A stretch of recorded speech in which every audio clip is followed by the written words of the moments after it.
अस्सलाम वालेकुम नाजरीन, मैं हूँ मारिया खान। प्रोग्राम में आपका खुशामदीद।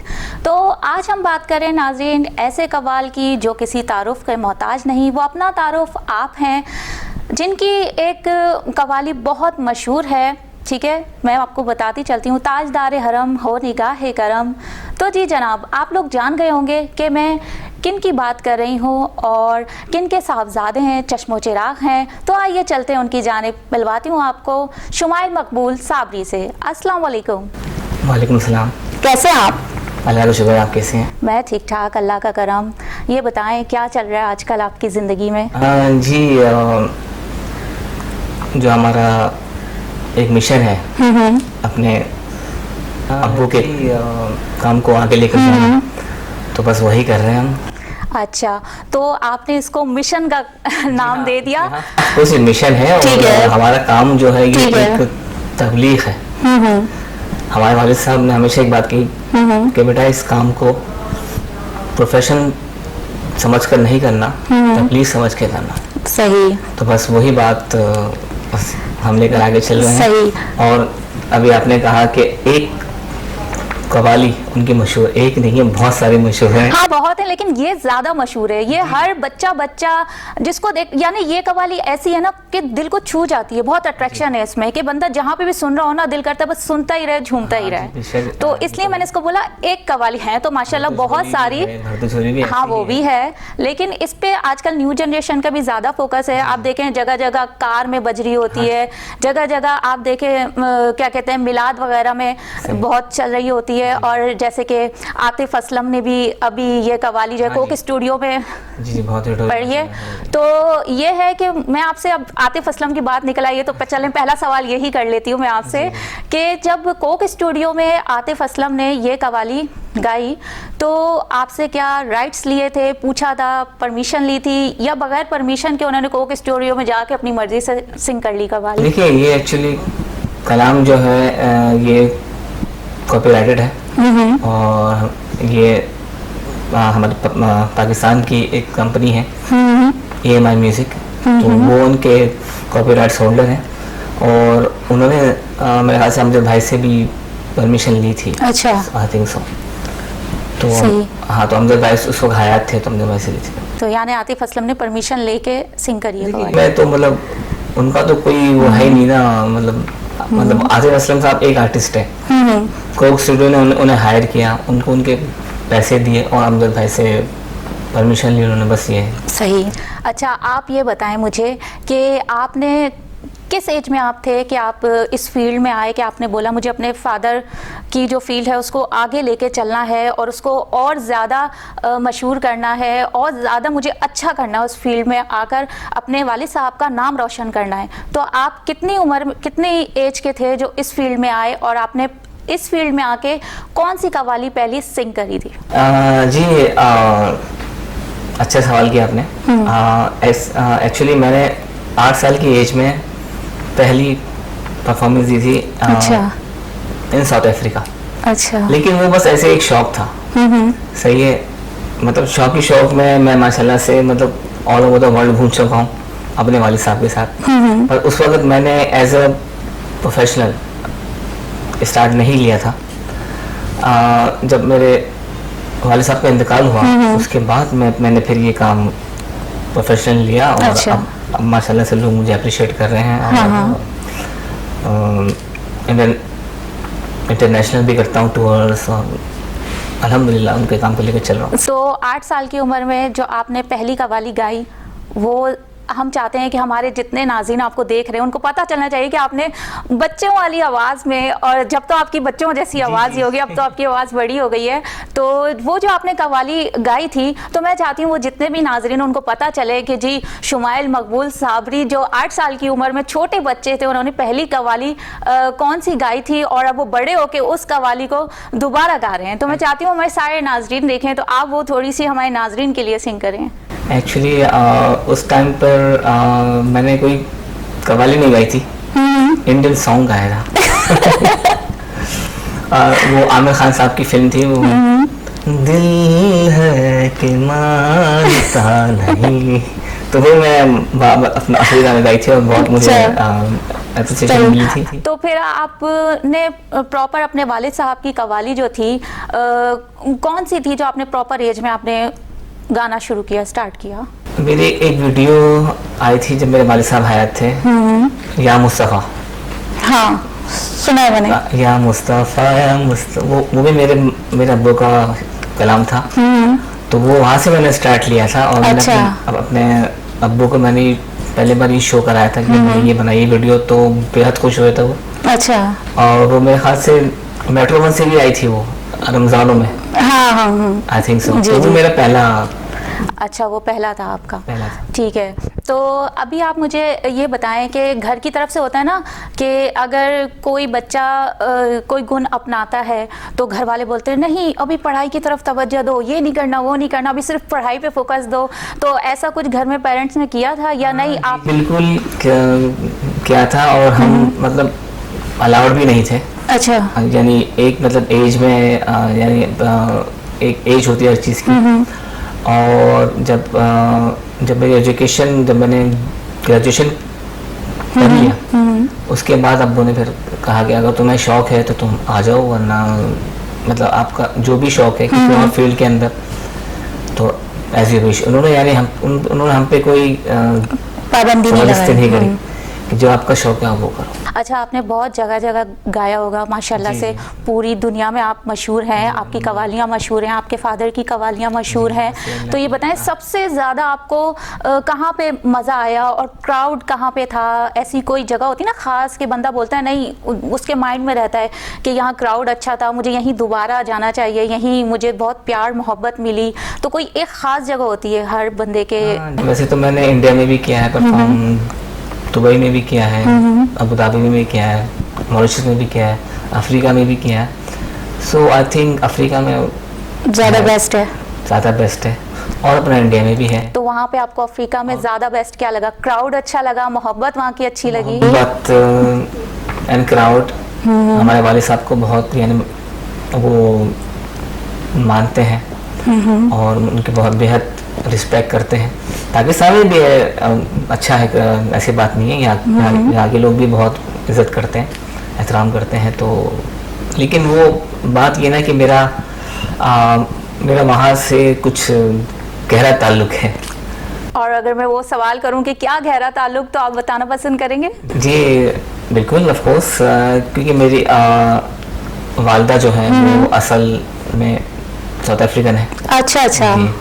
और मेरी तीन बहनों की शादी भी वहीं हुई है माशाल्लाह। और तो बस इसलिए वहाँ से, और मैंने अपना स्कूल भी वहीं से किया है, तो इसलिए वहाँ से कुछ फिर तो मोहब्बत बनती है ज़्यादा। जी जी। अच्छा, मैं आपसे ये पूछना चाहूँगी कि आजकल जो है न्यू जनरेशन कव्वाली की तरफ आ रही है, ठीक है? आपने देखा होगा बहुत सारी पहले लोगों को यानी इतना इंटरेस्ट नहीं था कव्वाली की तरफ, लेकिन अब आप देखें न्यू जनरेशन जो है वो कव्वाली की तरफ आ रही है, कव्वालियाँ सुन रही है। और क्या कहते हैं, बहुत सारे ऐसी कव्वालियाँ भी सुन रही है कि जो साबरी ब्रदर्स बने हुए हैं लेकिन है नहीं, ठीक है? तो आप मुझे ये बताएं कि ये जो वैसे रियल साबरी ब्रदर्स है, सबको पता है कौन है कौन नहीं है, ठीक है? वो जो कव्वाली सुनता है प्रॉपर, ठीक है, जो डीपली जानता है सारी नॉलेज, वो जानता है कि कौन है रियल कौन है फेक, ठीक है? लेकिन अभी साबरी सिस्टर्स आ गई हैं, साबरी ब्रदर्स बहुत सारे आ गए हैं, ठीक है? तो आप इनके बारे में क्या कहना चाहेंगे कि ये कौन है, असल साबरी है या फेक साबरी है? और अगर फेक साबरी है तो इन्होंने साबरी क्यों लगाया हुआ अपनी नेम? देखिए जी, हर इंसान को सच्ची शौहरत चाहिए होती है। ये लोग ये हरकतें कर रहे हैं, ठीक है, अल्लाह ताला उनको भी अता कर रहा है, अल्लाह ताला हमें भी अता कर रहा है। तो इस चीज़ पर हमें कोई ऑब्जेक्शन नहीं है, अल्लाह ताला सबको दे। लेकिन एक नाम इस्तेमाल आप कर रहे हैं, ये गलत है, क्योंकि ये नाम का अब जो होल्डर है, जिस नाम के जो कॉपीराइट्स है, अब वो हमारे पास है जी। मेरे पास है, मेरी अम्मी के पास है। तो ये बातें कुछ अच्छी नहीं है और इसके खिलाफ में एक्शन हम लेंगे, ज़रूर लेंगे। और हमारी आवाम जो है वो खुद जानती है कि असल कौन है और फेक कौन है। और ये अच्छी बात है कि अगर आज की जनरेशन, हमारी जनरेशन इस तरफ अगर आ रही है तो ये बहुत अच्छी बात है, हमारा दीन फैल रहा है, तो I think it's a good thing. अच्छा, मैं चाहूंगी कि हमारे नाजरीन को अब आप ऐसी कव्वाली सुनाएं जो दिल को छू जाए, लेकिन वो कव्वाली आपके वालिद साहब की होनी चाहिए, जो आपने पहली मर्तबा, ज़ाहिर बात है आपकी अपनी तो होंगी नहीं, आपने वालिद साहब की पहले गाई होंगी कव्वालियाँ, ठीक है, तो जो उनको भी पसंद थी और आपको भी पसंद हो वो कव्वाली हमें सुनाएं। जी बिल्कुल सुनाएंगे। तो सुनाएं फिर हमारे नाजरीन को।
कैसी लगी आपको ये कव्वाली? उम्मीद है पसंद आई होगी। मेरी तो बड़ी ही फेवरेट ये कव्वाली है।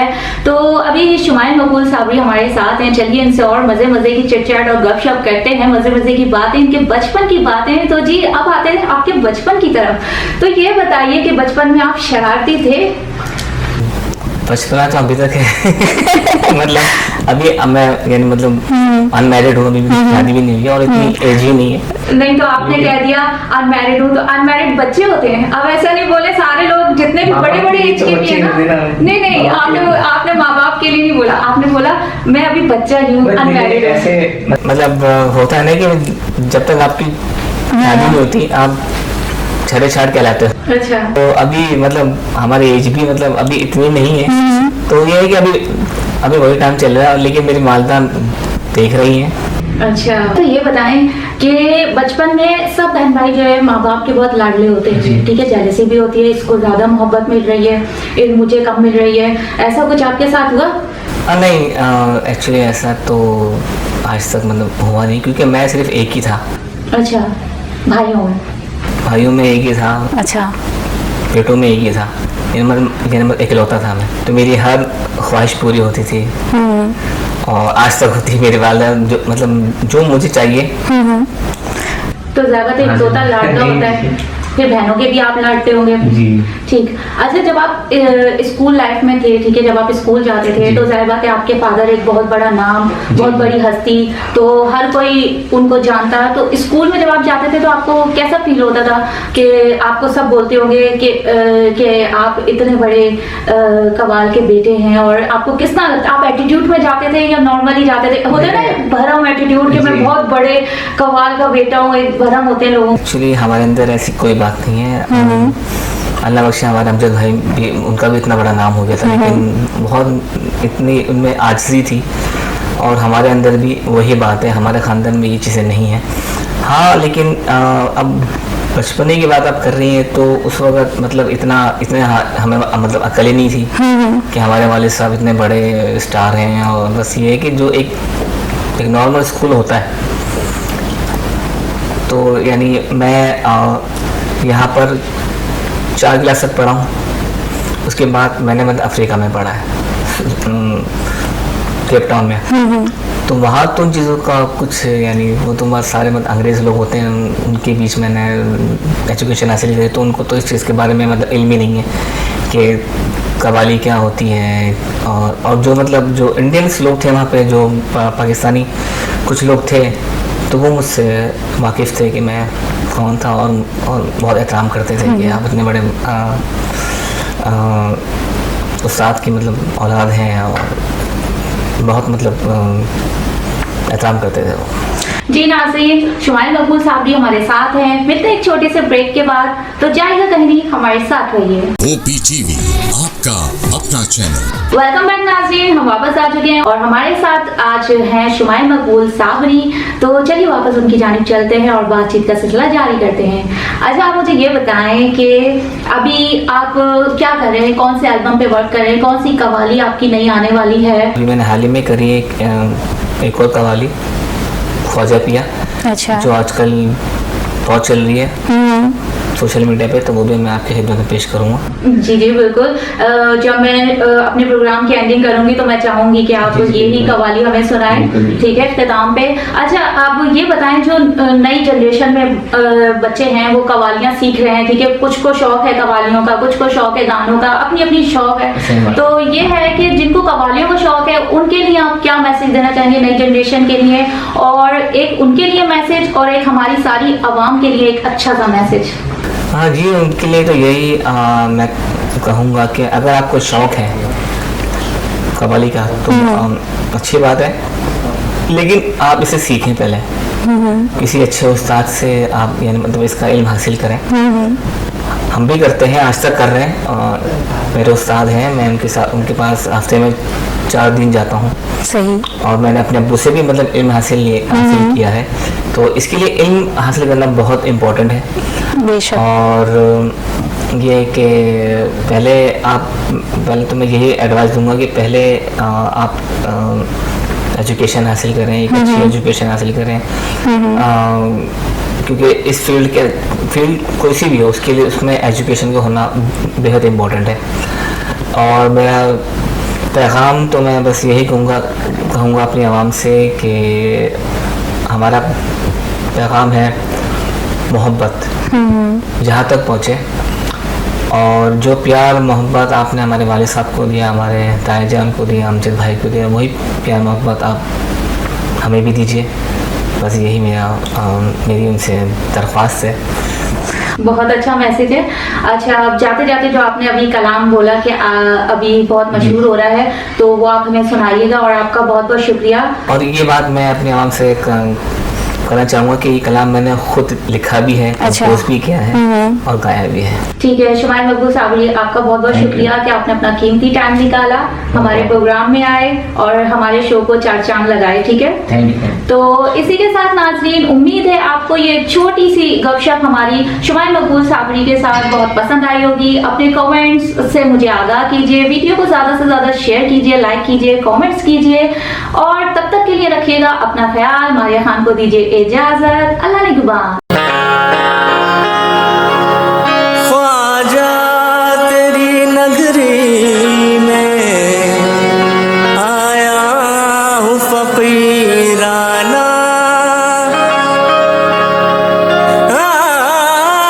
ख्वाजा तेरी नगरी में आया हूँ फकीराना, कहते हैं मुझे ख्वाजा तेरा दीवाना।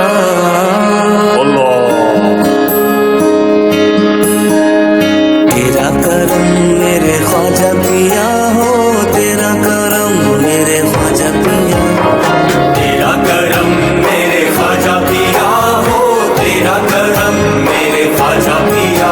दुखियारों की सुनो सदा तुम कर दो करम मेरे ख्वाजा पिया, दुखियारों की सुन लो सदा तुम कर दो करम मेरे ख्वाजा पिया।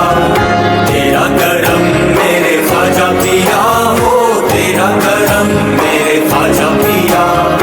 दे दो सदका निजामुद्दीन का, दे दो सदका अलाउद्दीन का,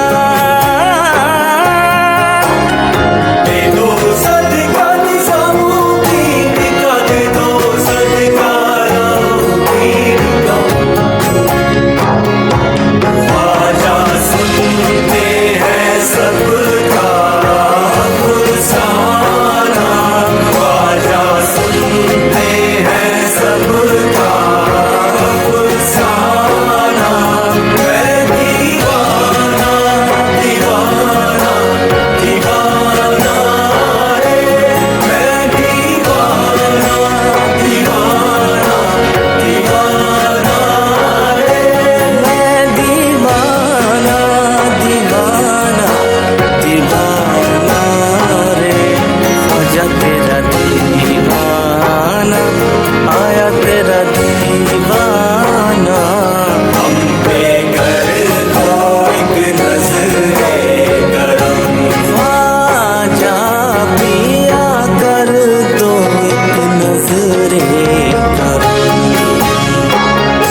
OPTV, आपका अपना चैनल।